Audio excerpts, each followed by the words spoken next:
Welcome to industry Tamil. எல்லாத்துக்கும் வணக்கம் guys. நம்ம ரெஜினா கசன்ட்ரா பார்த்தீங்கன்னா இப்போ விடாமுயற்சி படத்தை பற்றி ஒரு எக்ஸ்க்ளூசிவான இன்ட்ரூ கொடுத்துருக்காங்க. ஸோ ஆக்சுவலாக பார்த்தீங்கன்னா படத்தோட ஸ்பாயிலர்ஸ் பார்த்தீங்கன்னா அவங்க எதுவுமே இதில் பண்ணல. படத்தோட ஷூட்டிங் ஸ்பாட் பற்றி, மகிழ் திருமணியை பற்றி அண்ட் நம்ம அர்ஜுன் சார், ஏகே இவங்களை பற்றி தான் சொல்லியிருக்காங்களே தவிர படத்துலேருந்து எந்த ஒரு பெரிய விஷயமே பார்த்தீங்கன்னா வெளியே சொல்ல கிடையாது.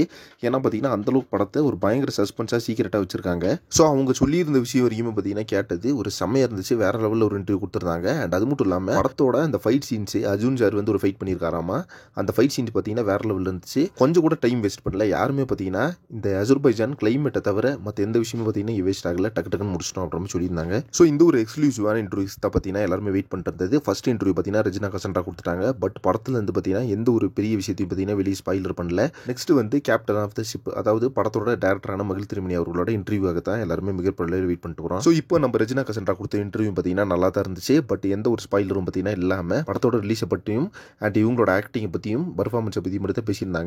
அண்ட் ஏகேக்கு ஏற்ற டைட்டில் இது விடாமுயற்சி அப்படின்றது நம்ம ஏகேக்கு பர்ஃபெக்டான சூட்டபிளான டைட்டில். ஸோ அவர் வந்து பழகிறதுக்கும் சரி, அதே மாதிரி படத்தில் நடிச்சதுக்கும் சரி, எல்லாத்துக்குமே பார்த்தீங்கன்னா ஒரு செம்மையான ஒரு பர்சனு. அவர் பார்த்தீங்கன்னா எதுவுமே பயப்பட மாட்டார். ஸோ கார் ரேசிங்காக இருக்கட்டும், சினிமாவாக இருக்கட்டும், எல்லாமே பார்த்தீங்கன்னா அவருக்கு கை வந்த கலை அப்படின்ற மாதிரி சொல்லி இந்த இன்டர்வியூ முடிச்சிருக்காங்க. ஸோ செம்மையாக இருந்துச்சு கைஸ் இன்டர்வியூ பார்க்கும்போது. அடுத்து வந்து நம்ம ஆரோ இன்டர்வியூ வரும் அப்படின்னு நினைக்கிறேன். வெயிட் பண்ணி பார்க்கலாம். ஸோ இப்போ நம்ம ரெஜினா கசன்ட்ராவோட இன்டர்வியூ பற்றி உங்கள் ஒப்பீனியன் என்ன அப்படி கமெண்ட் பாக்ஸில் மென்ஷன் பண்ணுங்கள். நெக்ஸ்ட் ஒரு இன்ட்ரெஸ்டிங் பண்ணுறேன். Thank you very much friends.